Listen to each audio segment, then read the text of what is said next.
Okay, I think we've got set up. Let's do a little making sure everybody can hear us, although it's not showing up there. Aha. Okay, Okay. we're here. This is our first time doing a live, so we're kind of getting familiar with it as we do this. And yeah, we're really excited to be talking about Japan travel because honestly, we could talk for days about Japan travel. And we often do. Yeah, anybody who's like, oh, I might have a trip coming up to Japan, and we're like, be ready. Yep. Let's go get some coffee and let's chat about it. So, yeah, thanks for showing up and being here. I want to make sure that we are really getting our audio here. Hello? Hello. Before we really get into the topic of this streaming. So, yeah, I think it's working. I think so. It just looks really low on our little audio thing. So, I guess I'm a little concerned about it. Anyway, let me just double check a few things before we get into it. Yeah. We may be past being able to change it. All right. Yep. Anyway, All right. hopefully it's all going well. All right. And if anybody grabs on, is watching and can just give us like a thumbs up that they can hear us okay, that would be super helpful. And any questions and whatnot, leave them in the chat and we'll talk them through either as we go or in bulk toward the end of the live. Yeah. So one of the things that we see first, I guess we should introduce ourselves a little bit. Might help. All right. We are the Learners and Makers, and we are traveling full-time as a family of 4. We've been traveling full-time since August of 2022. And this is Jody. I'm Anthony. And we have a tween and a teen. So the very first time we went to Japan in 2013, we just had one kiddo, and he was about yay big. He was a toddler. So we have been to Japan just about every stage with kids. Yeah, in the last few years, we've been every year. So, and we have 2 trips to Japan planned for this year. As this goes up, we're just about a month shy of when we go back to Japan. Yes. So that's a little bit about us in our travels. We spend quite a bit of time in Osaka, so we have a lot of expertise there. But we've spent time in Tokyo and Kyoto, all of the kind of major spots, and then also outside, we've done a lot of time in Kyushu as well. So if you have any questions about Kyushu, we'd love to answer those. Let's go ahead and get into one of the very most big questions I see every single day from people who are planning their trip to Japan. And that is, what are the must-sees? What can I like just not miss? What do I absolutely need to go and do? Here's the thing. Japan is an incredibly varied country. If you want traditional Japanese culture, obviously you've got it in spades, but you also have one of the most modern cultures on the planet. You have just about every activity, interest, food you can imagine. So if you consider it a priority in your travels, odds are you're going to find a way to indulge that and enjoy it in Japan. There is no one way to go to Japan. There's no one set of sites you have to see or things you have to do. If you want to, say, go to Kyoto and do the whole rent a kimono thing and dress up, cool, do that. If you have no interest in it, don't. Yeah. It's okay. There's no one way this has to look. So I would, if you're feeling a little overwhelmed, which I think is what this question comes from over and over, you see that there are just so many options and you're wanting to figure out what to do next. I would start by narrowing it down by kind of some major topics. And some of the ones that we see are really good places to start are food, culture, art, pop culture. So that's like anime, characters, J pop, that kind of thing. Sports, that might be sumo, or we've enjoyed Japanese baseball. History, which also kind of can tie in. They're not, they cross. There's crossover between these as well, and slice of life, which is actually maybe our favorite way of traveling, which is to kind of get a little bit of a feeling of what it's like to be there as somebody who lives there. It's really easy when you travel to a lot of places to get the idea that there are just certain spots you go to. One of the interesting things with Japan, especially in mega cities like Tokyo or Osaka, is there's just so much life packed into every square meter that often just going out your door and seeing what happens is one of the best things you can do. There's no one area you've got to stay in, no one area you've got to go sightsee in. There's so much slice of life that's going to happen just when you're on your way to different attractions or landmarks and destinations and whatnot, that many of those things are going to become the things that stick with you after your trip is done. Yeah. I think what happens when you get that big general question of like, what is the must see, is you're going to get a lot of the recommendations that are kind of your typical things. So they're the ones you're seeing in the guidebooks and that everybody's kind of going to anyway. Um, and honestly, I guess at that point, I'm just like, well, might as well just kind of look at a guidebook. But when you're wanting, I think what people are really seeking out is something that may be really unique or special. And once you've narrowed it down to what you really want to do, you're way more likely to get that unique, special experience that is for you. The other thing that happens when it's really general is that you get these far flung recommendations. Because let me tell you, Tokyo is not a small city. That's where these recommendations often are for, or Osaka, which is again not a small city, but Tokyo especially. There are so many cool little things, but they're like way out here, and it's an hour and a half train ride. Well, people run into that too, even with Kyoto, which is much smaller than Osaka and Tokyo. However, the Torii Gate shrines that are so popular, that's in a totally different part of town from, say, the bamboo forest. They're completely opposite sides of the city. So while those things are really cool, when you get down into the nitty gritty of planning out your day, you don't necessarily want to say, oh, yeah, I'm going to go to the Torii Gate shrines and then go to the bamboo forest.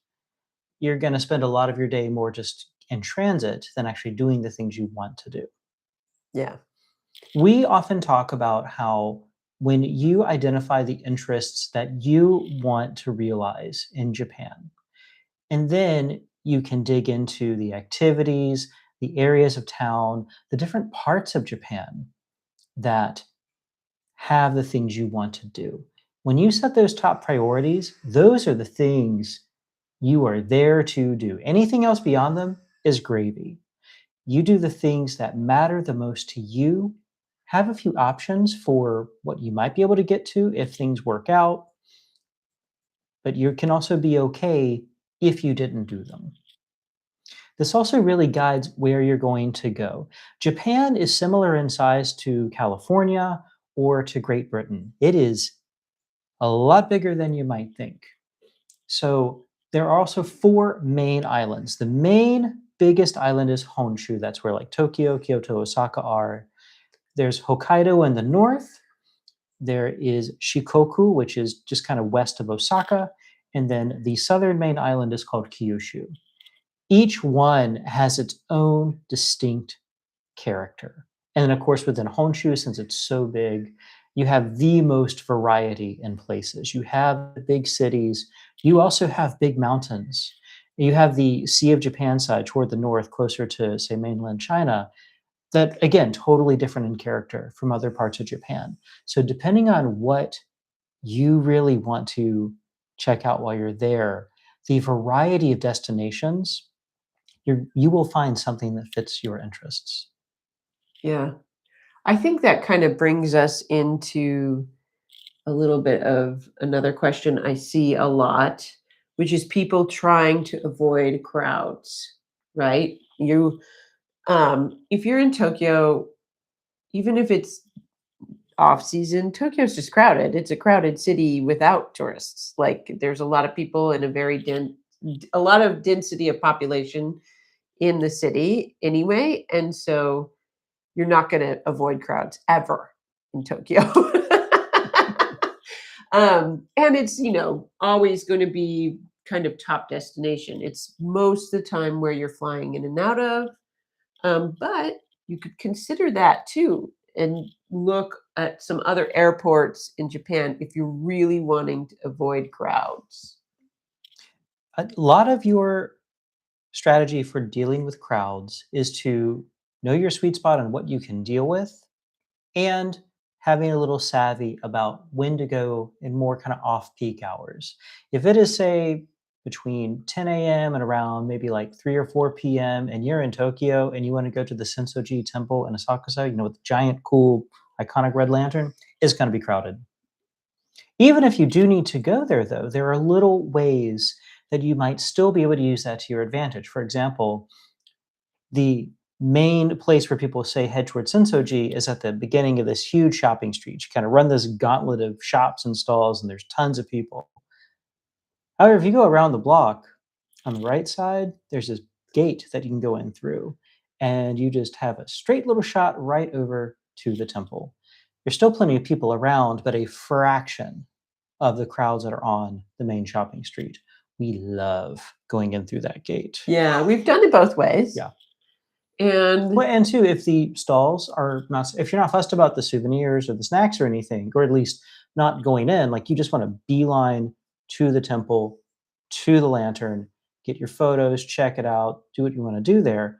You could always then go down the shopping street on the way out instead of on the way in. yeah, Usually it's little tweaks like that, that even if you have to deal with crowds, you don't necessarily have to go the same way the crowd is going. You can kind of go your own way, and then it's just a little easier. You're doing the things you want to do. There's less time navigating the crowd and more time with what you were there for. a lot of people give the tip of going very early in the morning. And I would say that works often the evening also is just calmer. Um, but I think when you're talking about something like Sensoji, you're always going to have a certain amount of crowds, unless you're, I don't know, very beginning at dawn or something. There may be some little areas of off season slash off hours where you can get it in a much emptier way, but you also kind of decide to forego some things. Like You none of do. those stalls are going to be open Mhm. if you want to see any of those. And like you may not be able to get the handmade guoshin um, calligraphied Yeah. stamp from the monk if you go during those times. Some things are just during open hours, and that's when most people are there. So, um, Japan's most popular times of year are the spring, especially during cherry blossom season, and you get a lot of visitors during the summer. Now, of course, that is often because that's when people are able to go. That's when maybe their kids are out of school. That's when things line up with when you can take vacation from work.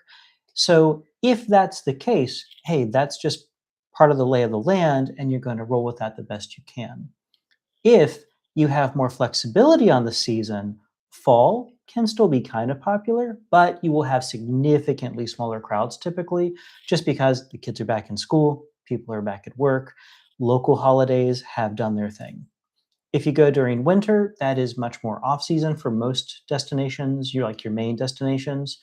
And that's kind of some variability. That's that give or take of smaller crowds, but maybe things have more limited hours or some things that might just be closed. Honestly, it's also like just limited daytime, That like too. limited when you're there in winter, shorter days. You don't have as much sunlight.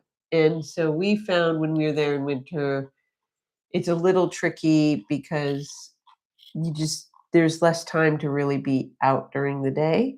We did the tour of the One Piece statues, and we were kind of racing d- the sun, trying to get the ones in that we wanted to get in on the day that we had rented the car because the sun was going down and we wanted pictures with them and all of that. So we, yeah, definitely that's the kind of tricky thing about winter is that you just have shorter days.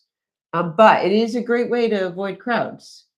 The other big thing is just to get off of the Golden Triangle, obviously, which is the Tokyo, Kyoto, Osaka um, route that everybody wants to take for their first trip. And there's a reason it's so great. There are lots of great things along the Golden Triangle. We did the Golden Triangle basically with like a few little Mhm. offshoots on our very first trip.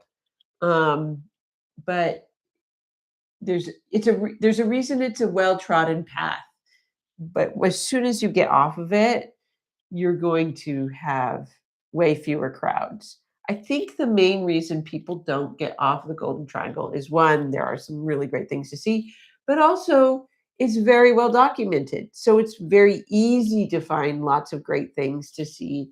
And other areas are just less documented and there's just a little bit less information and it takes a little more research. And when you're doing so much research for a country, because it requires just a lot of kind of preparation to go, doing that additional research can feel really overwhelming, I think. To give you an example, here are a few things to consider with destinations off the Golden Triangle that may tie in with your trip, but you might not have realized it yet.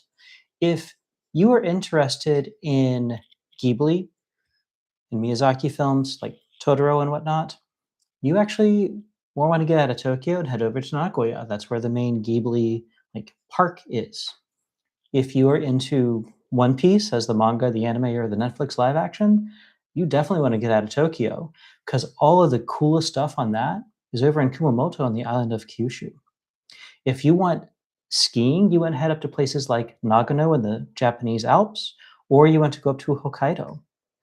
There are so many ways that even if you're starting from places like Tokyo, which you probably will, especially on your first trip, it's where most people fly in and out of, you're probably going to Kyoto. Even though, say, Kyoto, there is Lake Biwa just a little outside of the city.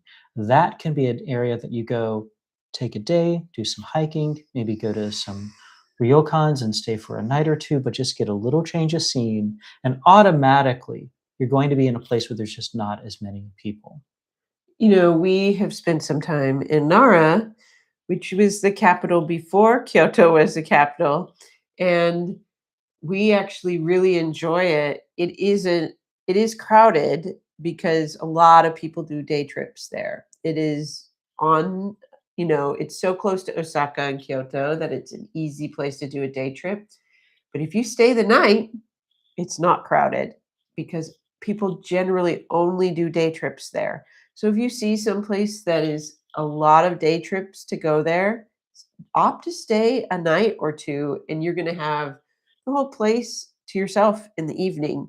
We were there this last time during Oban, which is a festival in the summer, and it was a lot of people coming in, both, tourists, Japanese, celebrating the season. And we watched a lot of people flood in. And then we were staying a couple nights and we watched a lot of people flood out. Yeah, once you get around like 4 or 5 o'clock, suddenly things start thinning out a lot. People are heading back to Kyoto, Osaka, they're going wherever else they were coming from. And suddenly, Nara Park, Sarasawa Pond, Todaiji Temple, all these main things people come for, suddenly you've just about got them all to yourself. Yeah, and restaurants, it's not hard Mhm. to find, all of that. It was very straightforward. And we like Nara a lot. It's really well known for the deer. If you kind of started doing your research, you've maybe seen the Sitka deer with the spots and people feeding the rice crackers, which is fun. But actually, we like it because there's great example of a Buddhist temple, great example of a Shinto temple, and they're very close together. Where Kyoto, a lot of the temples are a little bit more spread out. Um, we felt like we could see a lot of that historical part of Nara together. And then it has a fantastic shopping street. Mhm. And if you get away from those kind of main temple areas and the deer and the park, there's all sorts of other stuff you can do that really does not have crowds because almost everybody's at the deer park. And even then, also in a very compact area, Nara is about 3 times smaller than Kyoto.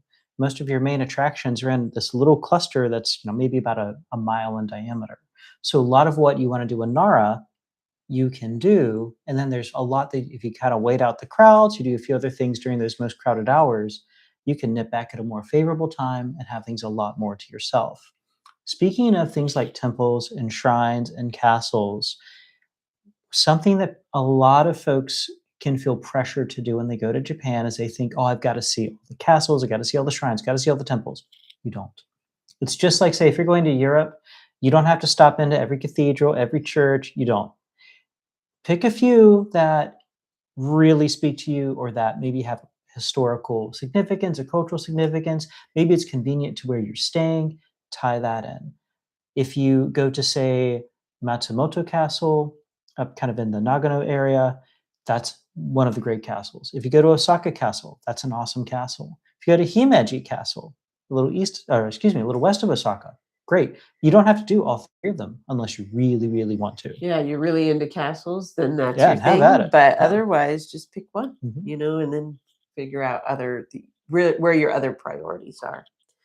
I think, if you have any questions about crowds or kind of little ways to avoid them, we typically don't really love crowded spaces as a family. It can be even trickier when your kids are really little. So we have kind of avoided really crowded areas for the most part. And then occasionally just been like, we know there's a crowd and we're just prepared for it. But if you have any questions, always put it in the chat. Mhm. If you have any questions about planning your trip, go for it. Please put it in the chat. We'd love to hear any of your questions. Let's talk a little bit about getting to and around Japan. Especially your first time, odds are you are flying into Tokyo, either their Narita airport or Haneda airport. However, it's not your only option. Often it's worthwhile to see if you can fly into Osaka's Kansai International Airport, or KIX, which to me, one of the coolest airport codes around. Fukuoka also has a great one, FUK. Osaka can actually be a wonderful place to fly into. You are very close to town. The airport's really easy to navigate. You can be from the airport at Namba Station, one of the main stations, in about like 40, 45 minutes. Really nice. If you're flying into Tokyo, Narita is often cheaper than Haneda. However, it is much farther out. So you may have like an hour and a half train ride or something to get into Tokyo proper. Whereas from Haneda, you might be looking at more. I think it's around like 30, 35 minutes 45, something if like you're that. taking the train or the monorail. So those are important factors, especially when you're coming from a long, long way I away. think in general, the airports are just not near the city because Mhm. Osaka is like a 30-minute or more train And ride as it well got from shoved like out into the Namba. water. Yeah. So it's the general, I can't quite remember. We did fly out of Fukuoka. It might have been a Mhm. little closer to the city Fukuoka is a center. little more convenient. If you are on Kyushu, flying in and out of Fukuoka can be a really useful way to go. The airport is very convenient from the city center, and it's a nice airport, easy to get around. We know from experience that if you're coming in late at night, I would just arrange a transport from the airport to your hotel. Either your hotel can give you a recommendation, or you can often find transport on Klook or Viator or any of those kind of tour sites, that transport, we've gotten in late and been there for the last train. It's And no when fun. you're navigating trains for the very first time in Japan and it's almost midnight and you just You're tired, you're tired stressed. and you maybe your kids are, I don't know, in our case, asleep in an ergo, but maybe not. So we yeah, it's just good to have a transport. If you're coming in during the day, I would say no big deal. Go ahead and take the trains. They're very easy and people will help you. But those last trains are stressful. So um yeah. In in general, once you are getting around Japan, the public transportation system there is truly one of the best in the world. Locally, there's not only the local trains that run through the major metro areas, most cities have great bus lines as well. And the little IC cards, you might see Suica, Pasmo, etc. All of those are pretty interchangeable. You can use them on the trains, use them on the buses, very easy. If there's not a train station near where you're staying or near where you're trying to go, a lot of people forget to check, say, Google Maps or Apple Maps, whatever, for the bus options. If there's not a train station close by, odds are there's a bus. We've stayed in parts of Tokyo that getting the bus was actually our mainstay instead of the Yeah, train. we were always close to a train station, but the Mhm. bus actually was more convenient in that case because it was a little more direct and a little more like less of a walk to the bus stop than it was. And they come very frequently. They're very easy to take. Japanese trains have a huge variety. The high speed Shinkansen, the bullet trains, those are the best known and probably about the most iconic, but there's so much more. There are regular trains. If you want to go cheaper, go slower, you can take a normal train that's not as fast as the Shinkansen, but it's still going to get you there. There's also special trains, say Kyoto to Nara. There's other scenic trains just running from Kyoto to a little outside of town that are all about the scenic ride. Some also might be a multi hour trip, and your ticket may include special dining, special meals and drinks and whatnot for this truly catered experience that's not just about A to B, but it truly is about the experience of the journey. So when you're in Japan, take advantage of those high speed trains because they truly are a wonder and a joy to ride on. But when you're in your destination, check and see, is there a scenic train? And if there is, try to book a ticket onto that. It is going to be such a special day. We've ridden one that's been, I think it was just what, about half an hour ride outside of Kyoto. Yeah, Yes, you went, you got out, looked around for a little while, you came it came back. back. It It was was all so about pretty. just riding along this nice little valley area and Mhm. the nature and the beautiful. It was the romantic train The in romantic train, thank Kyoto. you. Yeah. So we actually just put together a train guide because a lot of people feel unsure about navigating trains and stations. The stations can be really massive, but they are usually signed really well. We will go ahead and put the link to that train guide in the chat. So you can download that and it'll give you kind of a guide of what you need to know, the very basics of what you need to know about the trains. And it also has kind of a resource page of several of our articles and everything at the end so that if you're wanting to dive deeper into itineraries or things to do in particular cities or things to know as you're just starting your planning of your trip, that's a really there's lots of resources in the back of that train guide. And it's free. And it's free. We like free things. Now, it is early March, which means we are coming up to the time of year of times of year to go to Japan, and that is cherry blossom season. As we go live here, we are about 3 weeks out from when cherry blossoms will be hitting a lot of the major Japanese areas. Like I think Osaka is supposed to be around March 25th that you're coming into peak. Your general direction is earlier it is, usually the more southern and then it's just gradually going north as time goes, all the way up to Hokkaido, usually In around May. early May. So there's quite a long like stint. If you're going anytime in the next couple of months, you can target a place. The cherry forecasts are out right now. And so they continually get updated as things change.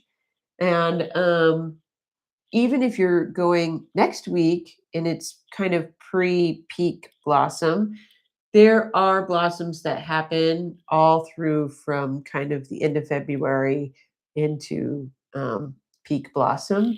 And sometimes I think there are also some plums, some Yes. ume that start more in February. So there's kind of something to be seen. I'm starting to see photos of cherry blossoms come up on my feed, and it's always so exciting.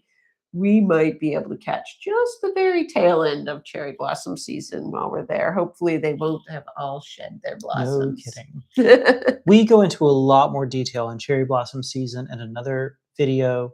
And on our blog, learnersandmakers.com, we have a huge guide to planning your cherry blossom trip to Japan. Suffice it to say, though, a couple quick things. Kind of like so many other things in Japan, there is no one area. In fact, some areas of Japan have been so kind of over touristed. Like there are communities that are canceling their cherry blossom festivals because it's just kind of gotten too much for them to handle. Everywhere in Japan is going to have incredible cherry blossoms. So as you plan your Japan trip, whether that's this year or in the future, if you can, this is a great time to look into other areas that tie in with what you want to do. There will be great cherry blossoms in the parks, the gardens. Heck, you can just go around the corner half the time down some side street. There will be some random cherry tree that will stop you in your tracks. And it's never going to show up in a magazine article. It's never going to go viral, but it will be in your memory and in your heart the rest of your life. Yeah. I think the main areas that you're looking for, if you're looking for cherry blossoms, are, like you said, parks, gardens, castles, and probably some of the temples as well that have a little bit more natural landscape around them. But they're just kind of everywhere. So you just got to I find it really fun to just kind of keep your eyes out and hunt for them as you go. And it feels a little bit like a treasure hunt then. Very much a little treasure hunt. Yeah. All right. So if you have any other questions, we've got those resources. You can always leave a comment and we will get to those another time or write you back whenever we can. And I think that pretty much sums it up. The only other thing that we didn't get to talk about with the transportation was flying versus trains when getting around Japan. Yes, good call. And honestly, we haven't flown. We've always taken trains when we get around Japan. But I do know that sometimes flying is a little bit cheaper than taking the Shinkansen. And I would say it's probably kind of a wash as far as time goes. But one of the things to consider is when you're taking the Shinkansen, that you are, and that's the bullet train. When you're taking that bullet train, you are really leaving from the city center.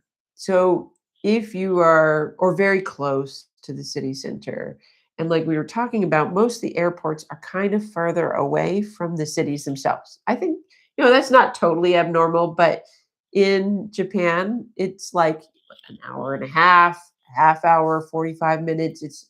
It's kind of a lot away for some of them. So you have like quite a leg to get to the airport in the first place, and then you're going to fly. So a lot of people opt for the trains and the Shinkansen because of that. You're coming from the city center, probably close to where you're staying, and you get to just go on. You don't have to wait a long time. You don't even have to buy the tickets ahead of time unless it's really high season and very, very busy. The trains are just very convenient, which is why we've always taken them. If you were going up to Hokkaido, I might consider it. Hokkaido definitely worthwhile. There is construction underway to help connect Sapporo and I think other parts of Hokkaido to the Shinkansen network, but all that's still very much in progress and will be complete for a few more years as we record here in 2026. Yeah, so there are a couple areas where just flying would be way easier. It's gonna be even going down to like Fukuoka. We did the train, Mhm. but it is a long train day, and It I is. We would would maybe consider flying. consider Mhm. flying if you're coming from Tokyo or Osaka to Fukuoka. There are other things to consider as well. We're coming from the USA. If that's you, or maybe you're in Australia or Canada or something, you might also think quickly of renting a car. You typically don't need to rent a car to go from A to B in Japan. If you're in some areas that maybe you want to get out in the countryside, renting a car, say for a day, can be a really good way to get around. We've done that in Kyushu, going to see all the One Piece statues. They're scattered throughout Kumamoto Prefecture. So having a car, being in these more rural areas, small town areas, much less public transportation coverage, so driving helped us do things at our speed. There's also really cool ferries leaving from destinations like Fukuoka and Osaka. Like you can go, say, from Fukuoka to South Korea. You can actually go from Osaka To Beppu. to Beppu, one of the big onsen, hot springs, hot tub towns on Kyushu.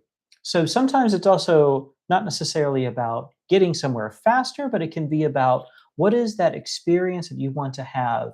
And taking a ferry over to some really cool part of Japan can be a really lovely way to go too. I know. We have not done any ferries in Japan Yet. yet. We've done some Mediterranean ferries, but not, yeah, not Japan. And so that's kind of on our list of things to try out. When it comes to your travel as well, one other thing with your air travel, this has to do with that sad, sad day when you leave Japan, is don't automatically book a round trip flight, especially out of Tokyo. If you say have gone to Tokyo, even if you're doing, say, kind of that Golden Triangle trip, it's your first trip, you want to do the main places, good chance you're ending up, say, in like Kyoto or Osaka. Definitely look at maybe flying into Tokyo, but see about flying out of Osaka. Even on the Shinkansen, you're looking at about 3 hours to get back to Tokyo. And you kind So, of like you're not even wanting to go all the way into yeah, Tokyo. you're kind of You're burning the going better to part of the a day. airport area because then if you go all the way into Tokyo, then you just have a long train Yeah. ride back to the airport. Yeah, So you you basically kind of just kind of have burn a whole day on going somewhere when maybe the better solution is just to fly out of that city. So if you're in Osaka, if you're in Fukuoka, those are two areas where it could be far more worth your while to book that departure flight out of there. Even in, say, if you're in Hiroshima, you're actually way closer to Osaka than you are to Tokyo. So definitely keep that in mind. Then you can squeeze just a little more out of those last yeah. hours, last day in Japan. Yeah. Okay. I think this was a good first Q&A. If you have any questions we did not cover, because there can definitely be more, like I said at the beginning, we can talk about Japan for days. Um, please put them in the comments because we're thinking we might want to do a live like this again. Um, and we would love to know what you're thinking about, what you have questions about, what you're unsure about with your trip. And then we can include those in the future. And while we can talk for ages about Japan, we don't just talk about Japan. We have visited many, many parts of East and Southeast Asia. We visited various parts of Europe. We've been all over the United States. So if there are other destinations or other things you want to know about traveling with kids, traveling with teens, traveling with a disability, we didn't even get into that. Jody is an amputee, if you didn't know that already. So those are all things and more that we'd be happy to talk about in a future live. So let us know what you're interested in and what will help you turn that trip you've been dreaming of into that trip you are about to take. Yeah. Hey, I think we're going to finish this up. If you haven't already, please subscribe to our channel. That helps us a lot. And you can also find lots of great info on our blog, learnersandmakers.com. and we'll see you next time. Bye.